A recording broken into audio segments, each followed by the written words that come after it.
All right, my friends, here we are again. Sorry, we started this, and for some reason, it just gets disconnected. Here we are again on a Thursday at 12 p.m. Pacific Coast time to talk about 5 patterns of functional hypothyroidism.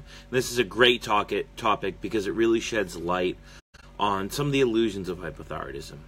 Today, myself, hey guys, and my wife Jeannie are here. And before we get started, there's a few things that we want to address.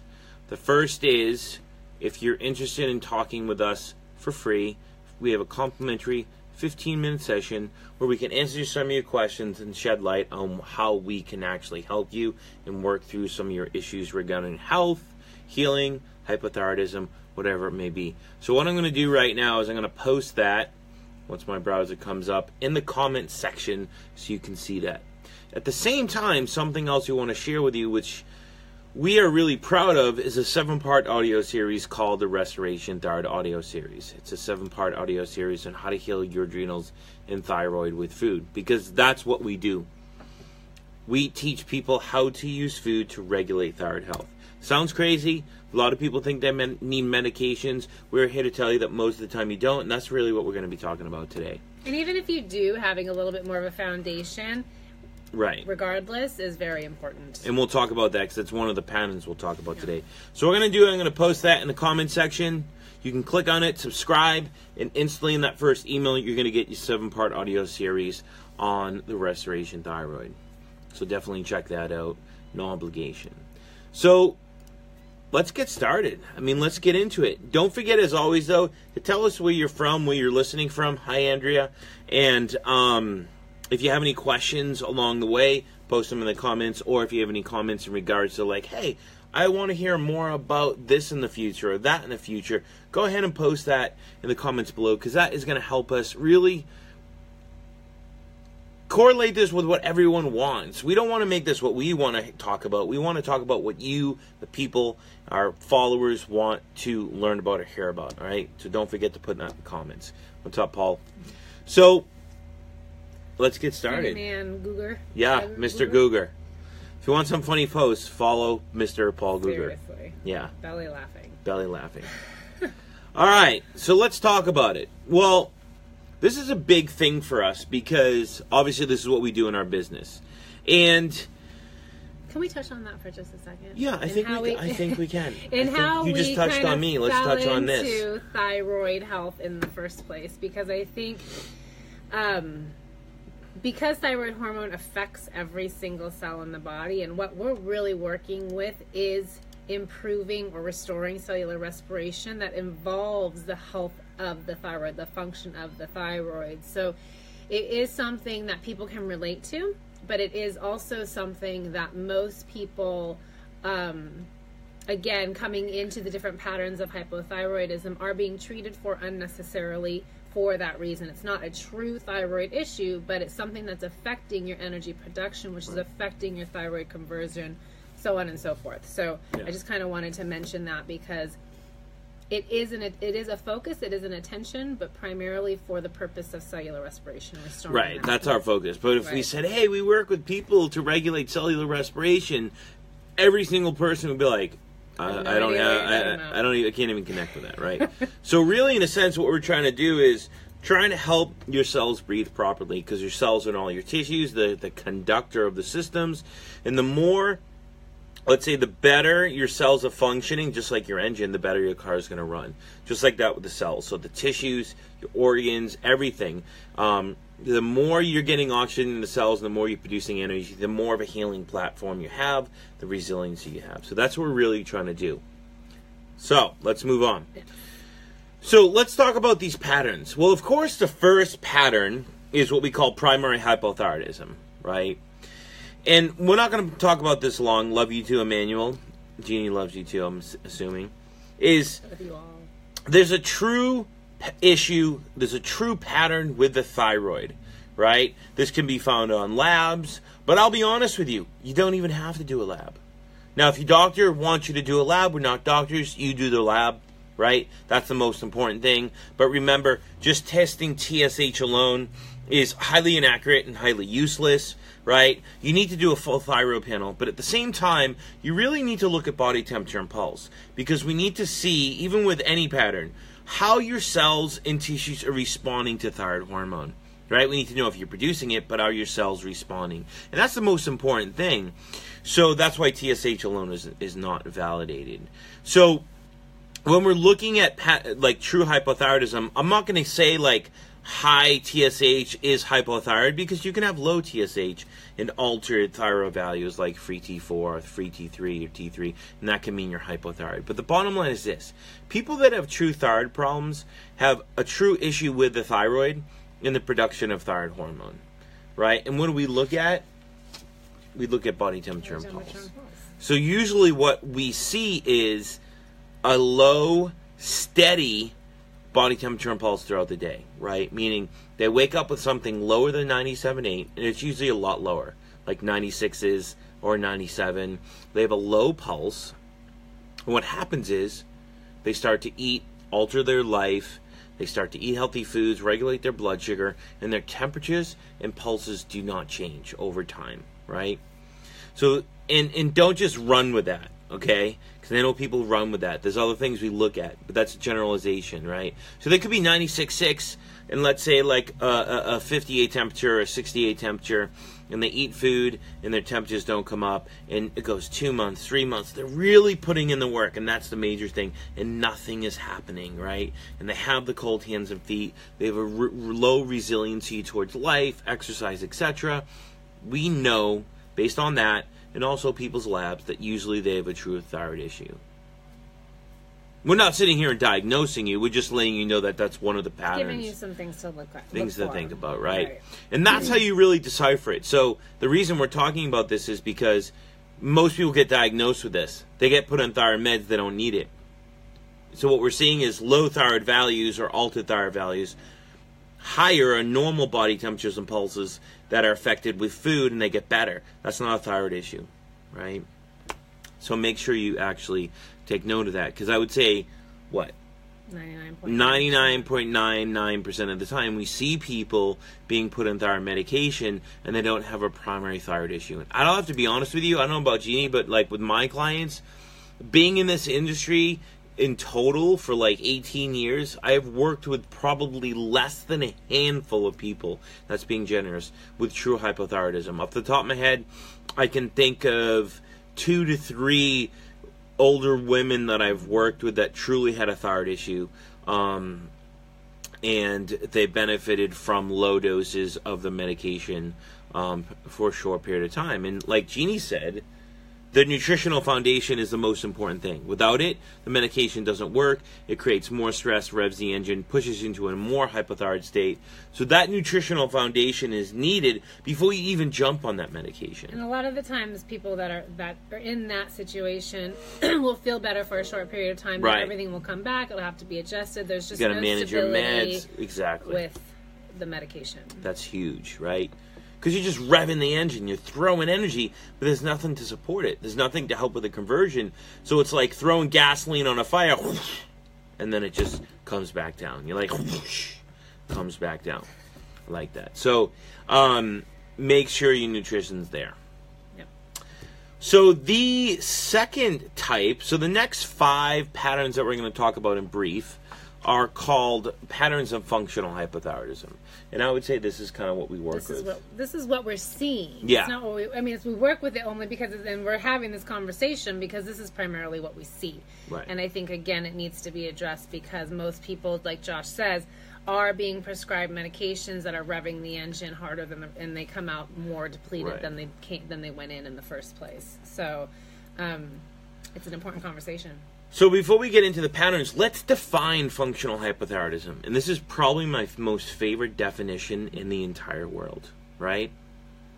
And this is a definition that we are actually quoting Dr. Datis, is it Datis? Karazian. Functional hypothyroidism is depressed thyroid activity that can be nutritionally supported without the use of thyroid medication. That's awesome. In other words, the thyroid gland itself is fine, but the metabolic pathways are impaired. Now that is beast mode definition right there. I love that definition. And think about it. That's what's happening to most people, right? So let's go over these different patterns, and we'll kind of correlate and talk about what they are, go over some generalizations, and then from there, what's up, Jay? You can kind of maybe do some exploration online and read into it a little bit more. So the first one is pituitary hypofunction, right? Pituitary is in your head. It's about this big. It's tiny. And it's part of the hypothalamus, pituitary adrenal, hypothalamus, pituitary thyroid, etc. axes, right? Mm-hmm. So it plays a huge role in helping you regulate hormonal balance, regulate stress, etc. So what are we seeing with pituitary hypofunction? Stress. Stress. Stress is the root of this pattern, right? And who isn't stressed, right? And when we say this, what we're really talking about is a physiological reaction. Because something that Jeannie always says, and I really learned from her, was like, a lot of people are not even aware of their stresses. And she can probably elaborate this better than I can, because she's taught me some of the stresses that I'm not aware of that are happening to me that I need to be aware of. Does that make sense? Follow that. So that's what a wife does. That's what a wife does. Guys, we just put our head down and go. Women take a step back and respond mindfully.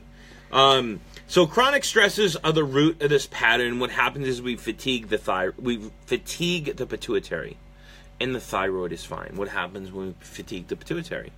The values or the levels of thyroid hormone are gonna suffer.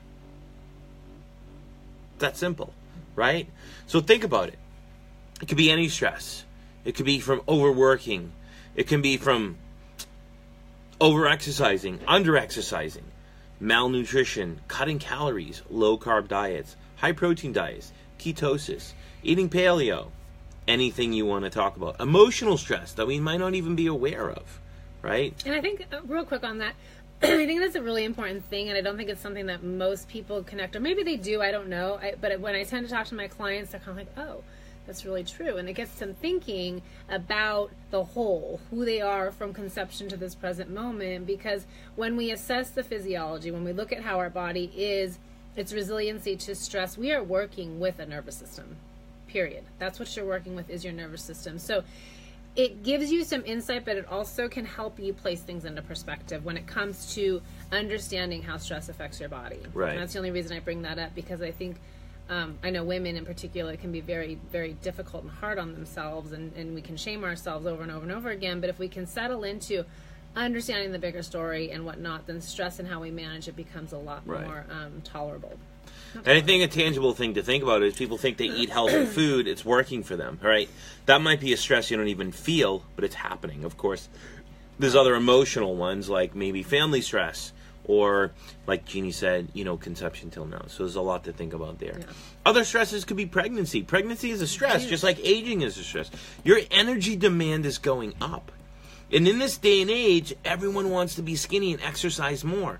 When we're pregnant, now I'm not saying people shouldn't be moving, but I think it's honestly over focused on, right?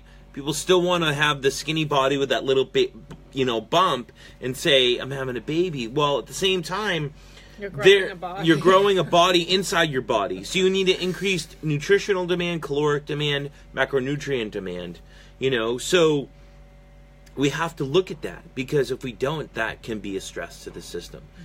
So another one could be inappropriate use of thyroid medication, right? And this kind of goes with the last one as well. So there's a little crisscross between these. So really what happens is when we, let's say, take thyroid medication when we're in this pituitary hypofunction state, we flood the system with thyroid hormone. What happens? Just like insulin resistance, your cells shut down and say, I don't need any more thyroid hormone, right?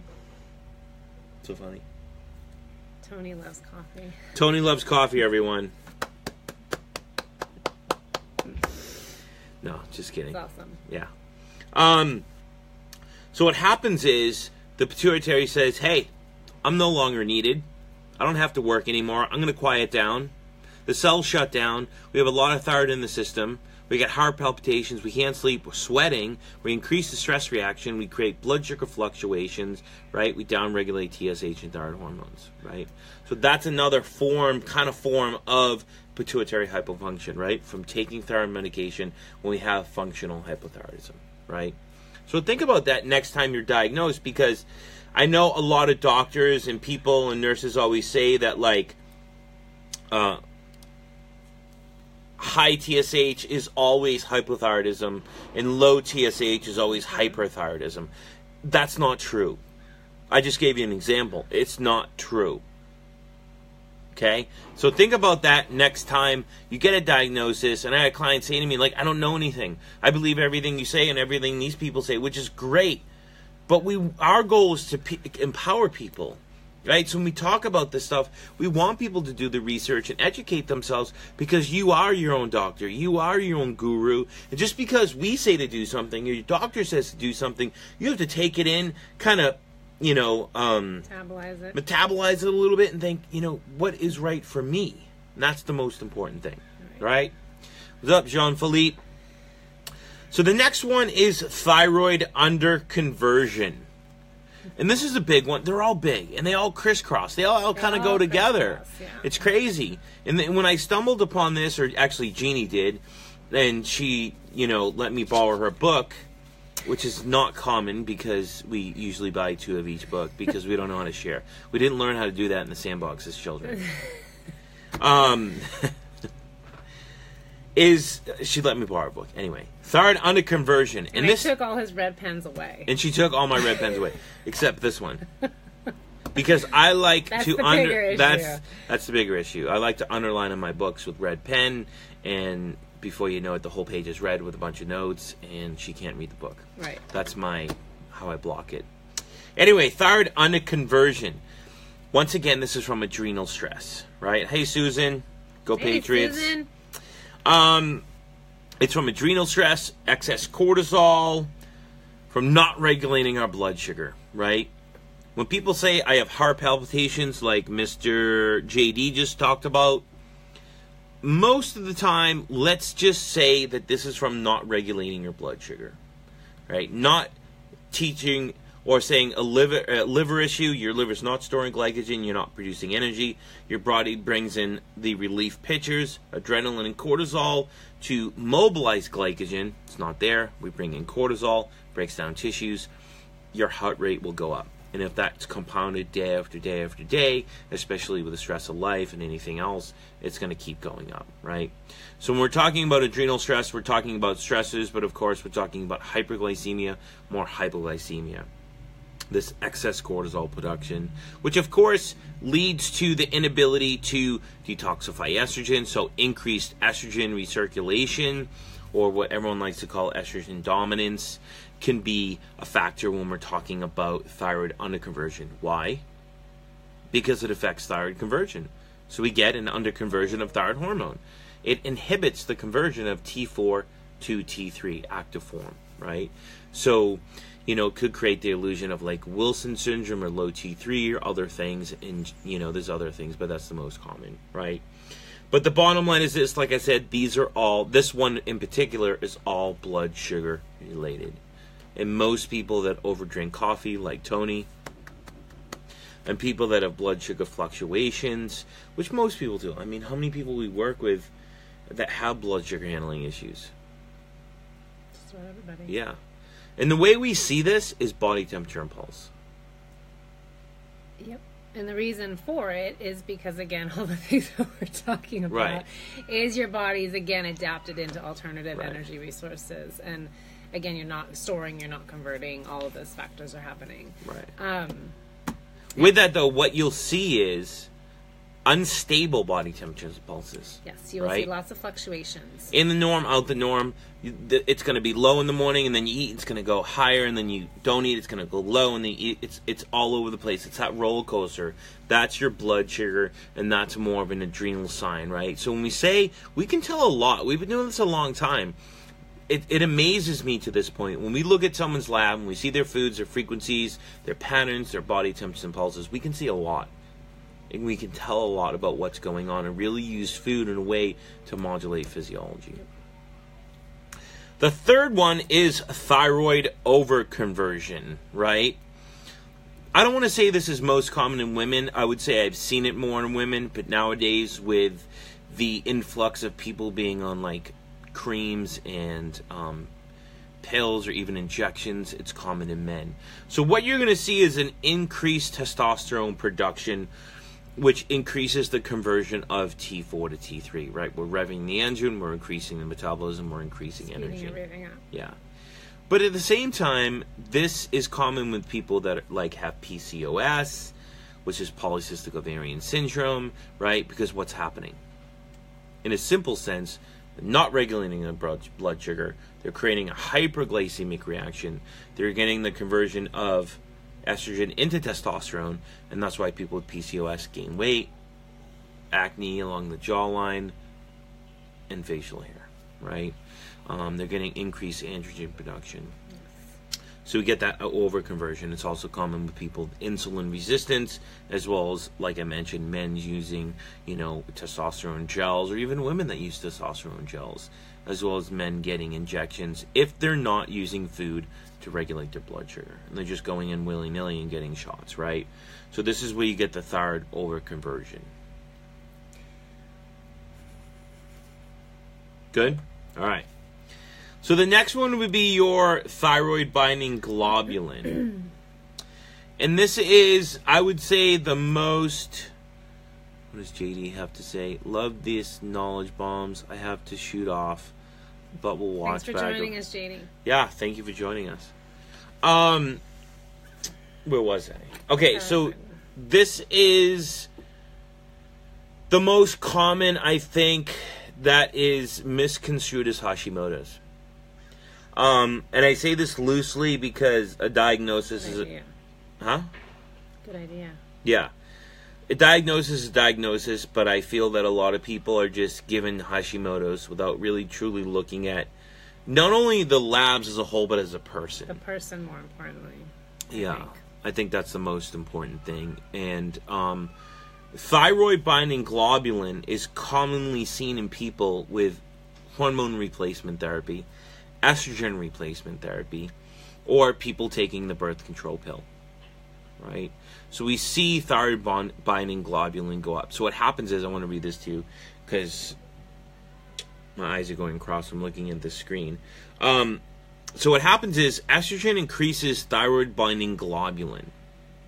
And the problem is when your thyroid binding globulin goes up, your thyroid binds to it. What's the problem with that? We have less bioavailable thyroid, right? So in a sense, we could say we have a thyroid underconversion, or we don't have enough thyroid. So when we're using hormone replacement therapy, or we have an estrogen dominance, or progesterone deficiency, or a vitamin A deficiency, or not detoxifying estrogen, which I would say is the most common. We're getting this increased thyroid binding globulin, right? What happens is a lot of people get diagnosed with Hashimoto's. And if you study the work of Dr. Isabella Wentz, you study the work of Datis Karazian, you study our work, what most people say is the first thing you need to do to really set the healing path in place is blood sugar regulation. But estrogen plays a huge role in that, as well as Hashimoto's, right? So if we regulate our blood sugar, decrease estrogen, increase that recirculation, we decrease that burden on the adrenals, the thyroid, the immune system, etc., Exactly. and we begin healing, right? And we decrease the amount of thyroid binding globulin, which makes more bioavailable thyroid hormone for the body, right? So I would say before you wrap that red tag around your neck and say you're Hashimoto's, really do your work and just realize it's not a death sentence. It really can be healed with foods. See you, Tony. The last one, this is probably, I know I keep saying this, the most common, right? Yeah. Well, I think a lot of them are very common. Yeah. Is thyroid resistance, and this is a stress-related pattern, of course. There is enough thyroid hormone being produced, but it's not getting into your cells, right? So the thyroid's fine. It's producing thyroid hormone. It's getting converted. It's just not getting into the cells, right? So here's the thing. This is why labs aren't valuable in this case. This is why body temperature and pulse are so valuable, because we can tell if it's getting into the cell. And the reason most people have this thyroid resistance is 2 reasons, possibly 3. I guess 3 would be from increased cortisol, from stress, and from over-medicating themselves on thyroid medication. That's typically more of the bigger reason. Yeah, I would say, and this is why we as a business are so against people online just medicating themselves with thyroid medication. Yeah. I mean, I can't tell you how many people, at least I've worked with, that come to me and say, yeah, I'm on Cytomel or Cytoplus or both. Fortunately, I don't run into that problem as much these days. I feel like it's tapering off a little bit. People are starting to really understand, but that is really a dangerous game. Yeah. Because if you take it and you don't need it, right, because you don't have a true thyroid issue, you can actually push yourself into having a thyroid issue or a thyroid underconversion, down-regulating the pituitary, etc. So there you have it. You have a true thyroid issue. We talked about that in the 5 patterns of functional hypothyroidism. And I think this is important because we need to look at what's going on. The bottom line is this. With every single one, you need to create a nutritional foundation first in order to heal. I don't care if you need a medication or not. Your body needs that to regulate your nervous system, to downregulate the stress reaction. To support the medication. To support the medication. That's the bottom line. That's the most important. And I think that's, again, and this isn't a rock, I don't know what the word is I'm looking for, but rocket again, science. No, it's not even rocket science. But I think we have to really begin to wrap our heads around the power of nutrition, and that is, as a human being, your foundation. So again, whether you're any one of these, you have to have a nutritional foundation to first identify it, number 2, be able to work with it appropriately. That's so true. In an effective manner. Yeah. I don't care who you are. If you are a human being, that is first food and water and foremost. You go we say that over and I'm sorry, I don't mean to interrupt okay. you, but we say it over and over again, and you might be getting tired of hearing it, but hopefully it's kind of like, okay, what am I doing nutritionally? And I just spoke with a person who had what appeared to be a beautiful nutritional regimen, a log, and it was like, okay, what's really happening? Where yes, we do use body temperature and pulse, but there's also subjective assessment that we have to take into account in correlating the 2 together, and then looking at the whole of who we talking about, where are they coming from, what's the bigger story. But and she's eating beautiful food. All of our optimal foods are on her list, but it's the way that she's using them that are severely affecting her ability to regulate her physiology in that. So I think, again, you can be eating all the healthy food in the world, but if you're not using it in a way that supports your physiology, you're missing a big piece of the puzzle. And that takes a little bit of time. It does. I always say to clients, this process is about finding what foods you like, but most importantly, finding what foods work for you and using them in a way through frequency and ratio that work for your body, right? Yes. And that's what we do. That's different to what we do, is really finding what works for your body. Not saying, well, I'm eating yogurt with gelatin and fruit and the ratios are balanced and it's great, it's good food. Is it working for your body? Is it creating sustained health over a period of time, right? And until you log and look at patterns and body temperature pulse, you're not going to know that. And it might not be working for you. So make sure you look at those things, not just say, what do I want, but what your body needs. That's something Jeannie always says, like wants versus needs. And that's a huge thing when it comes to healing. Yeah. Looks like we have a couple questions. We'll open up for a couple minutes if you have some questions so we can answer this. So, Marilyn Rainville. Hey, Marilyn. We go back a long time. How you doing? She's mentioned that she's dealing with this right now, Hashimotos and HRT. This is really common. Hopefully this kind of sparks, and kind of allows you to maybe dig a little bit deeper. Millie Brown. Hi, how did you both get into thyroid health? You both suffer with hypothyroidism. Well, since birth, yes. Unknowingly. But I think, again, what we talked about earlier is we've been in the industry for a long time. We were doing functional medicine, taking that approach with nutrition-ish. And realizing that, when you talk about functional medicine, most people are saying getting to the root cause. Well, you can identify something going askew in a system based on a log or a lab, but you don't still know what's creating that imbalance in the first place.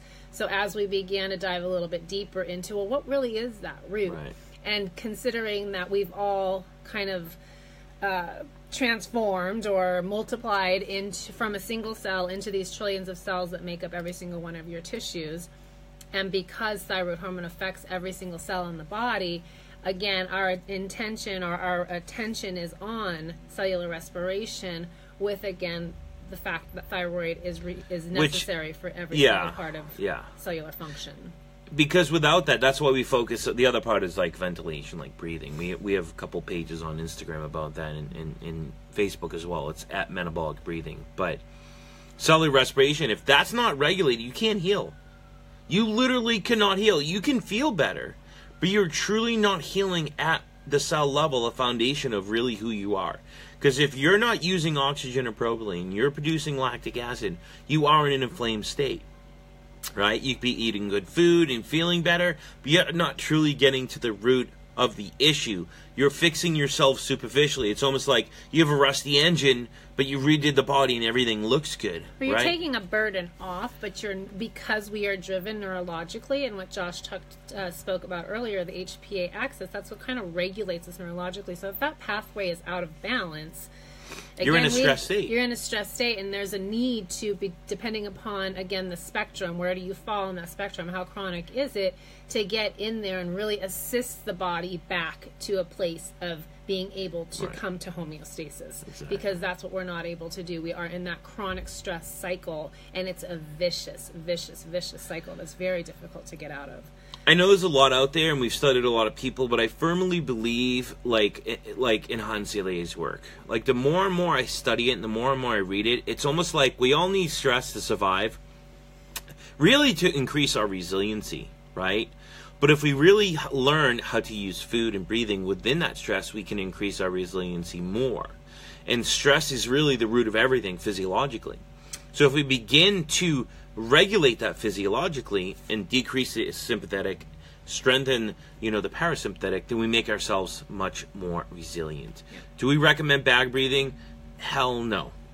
Why? It's a little excessive. It's excessive. What you're doing is you're trying to trap CO2 to increase the blood levels of CO2.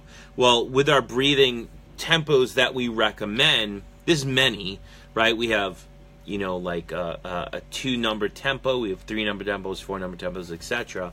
But the first thing most people do, here's my opinion, you're taking the elevator up without really learning how to access your diaphragm. And that's the most important thing. How can we breathe in a way to access our diaphragm so we're using the muscles we're supposed to use? Because if we don't, right, because most people hyperventilate, it's hidden, they don't know it, and they're using accessory muscles. So if you just go to doing breathing exercises, you're still using accessory muscles, you're not accessing your diaphragm, so you're really not getting the full depth of what you're doing. So the first is accessing your diaphragm through respiration and increasing nasal plasticity, meaning breathing through your nose, slowing down your breath. That's the first thing. The second thing would be to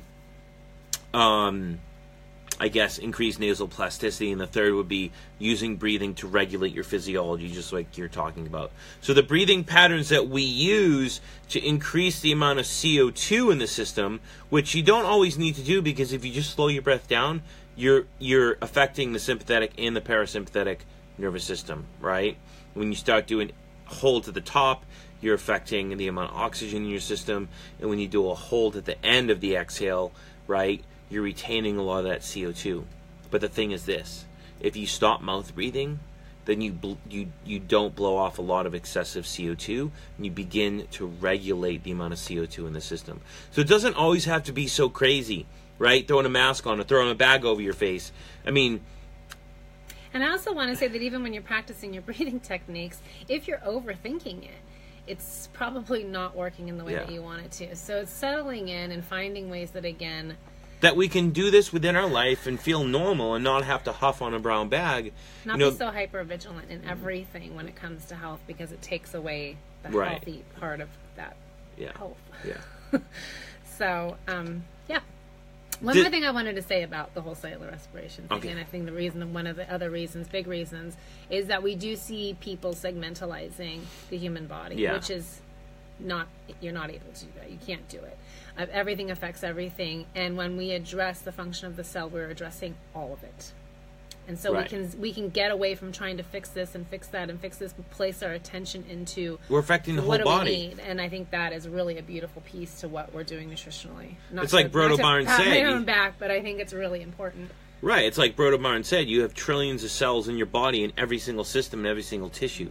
And thyroid hormone affects every single piece of that, right? So by just regulating cellular respiration, we're working on the entire body and the body as a whole as a system. It's a system of systems, not one system. Sabrina, really excited that you're starting to connect some dots for yourself. Awesome. Yeah. We're glad that you're here today. So we're going to check out. We really appreciate everyone that tuned in today. This was a great one for us. We're really excited to share this information. Don't forget to set up your free 15-minute consult or download your free Restoration Thyroid audio series in the comments. If you want to hear about specific topics in the future, please tell us what you want to hear about in the comments. And don't forget, we will be back here next Thursday, every Thursday at 12 p.m. Pacific Coast time. Have a great day, guys. Have a great week.